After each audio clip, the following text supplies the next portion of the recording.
राष्ट्रवादी काँग्रेस पक्षाची पश्चिम महाराष्ट्राची पदाधिकाऱ्यांची कार्यशाळा आज पुण्यात आयोजित करण्यात आलेली आहे आणि या सगळ्या कार्यशाळेचे नियोजन जे आहे ते महिला आयोगाच्या अध्यक्षा रुपाली चाकणकर यांच्याकडून करण्यात आलेलं आहे। ताई, कोण कोण या कार्यक्रमाला असणार आहे आणि कशा प्रकारे तयारी चालू आहे? राष्ट्रवादी महिला काँग्रेस पक्षाच्या वतीने सातत्याने वेगवेगळे उपक्रम राबवले जातात।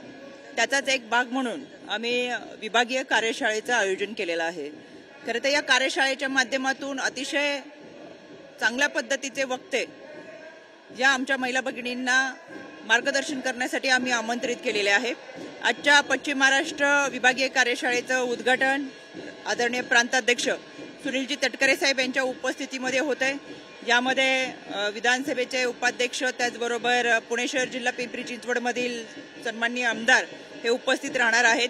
दुपारच्या सत्रामध्ये आदरणीय राज्यसभेच्या खासदार सुनेत्रा वहिनी या उपस्थित राहणार आहेत आणि दिवसभरांच्या वक्त्यांमध्ये आमच्या महिला भगिनींना मार्गदर्शन केलं जाणार आहे। यानंतर आमचा कोकण विभाग, मराठवाडा, विदर्भ या भागामध्ये देखील कार्यशाळा होणार आहेत।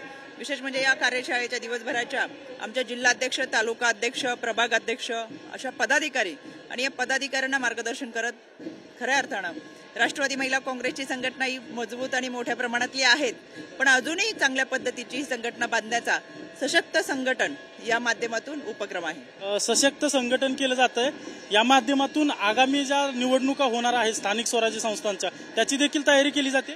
साहजिकच आहे, प्रत्येक पक्ष हे आपली विचारधारा समाजामध्ये रुजवण्यासाठी प्रयत्न करत असतो आणि यामध्ये राज्याचे उपमुख्यमंत्री, आमचे पुण्याचे पालकमंत्री आदरणीय अजितदादा यांनी अर्थसंकल्प सादर करत असताना सर्वाधिक विचार जर कोणाचा केला असेल तर आमच्या महिला भगिनींचा केलेला आहे आणि त्याच्यामुळे साहजिकच आमच्या महिला भगिनींपर्यंत हे सगळे विचार, योजना पोहोचवणं ही आमची जबाबदारी आहे आणि या कार्यशाळेच्या माध्यमातून या चांगल्या पद्धतीचं नियोजन करून प्रत्येक ग्रामपंचायतीपर्यंत जाणं, प्रत्येक प्रभागात, वॉर्डपर्यंत जाणं हा उपक्रम आम्ही या माध्यमातून राबवतो। तुम्ही उपक्रम राबवताय, परंतु तुमच्या पक्षाचे जे प्रमुख आहेत अजित पवार यांचं एक वक्तव्य समोर येतंय की कार्यकर्त्यांनी हवा तो व्यवसाय करा, मात्र 2 नंबर करू नका, नाहीतर टायरमध्ये घालेल।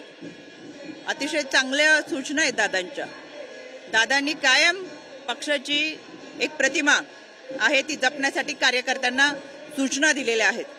त्याच्यामुळे कार्यकर्ता कसा असावा, दादा स्वतःच सांगतात, मी एक पक्षाचा कार्यकर्ता आहे, म्हणजे इतकं मोठं नेतृत्व असून कार्यकर्त्याला जोपासणं, कार्यकर्त्यांनी चुकीच्या मार्गाने जाऊ नये, चुकीच्या पद्धतीने वागू नये हा नेता म्हणून आदरणीय दादा सातत्याने सांगत असतात आणि मला असं वाटतं कार्यकर्त्यांना अधूनमधून सूचना करणं आणि खऱ्या अर्थानं कोणत्याही चुका कार्यकर्त्यांकडून होऊ नये, कारण त्याच्यावरून पक्षाची प्रतिमा ठरत असते।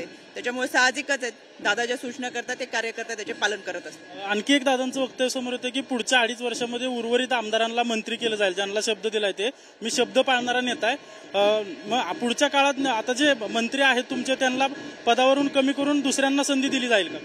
याबाबत मला काही माहिती नाही, पण वरिष्ठ पातळीवरचे हे सगळे निर्णय आहेत। यामध्ये आदरणीय दादांनी सांगितल्यानंतर आम्ही त्याच्यावर वक्तव्य करणं उचित ठरणार नाही। आपण पाहतोय की पश्चिम महाराष्ट्रातील जे पदाधिकारी आहेत त्यांची कार्यशाळा पुण्यातील नवले लॉन्स येथे आयोजित करण्यात आलेली आहे। थोड्या वेळात या कार्यक्रमाला सुनील तटकरे देखील हजर राहणार असल्याचं सांगण्यात येत आहे। कॅमेरा पर्सन अभिजित पिसेसह अजिंक्य धायगुडे, TV9 मराठी, पुणे।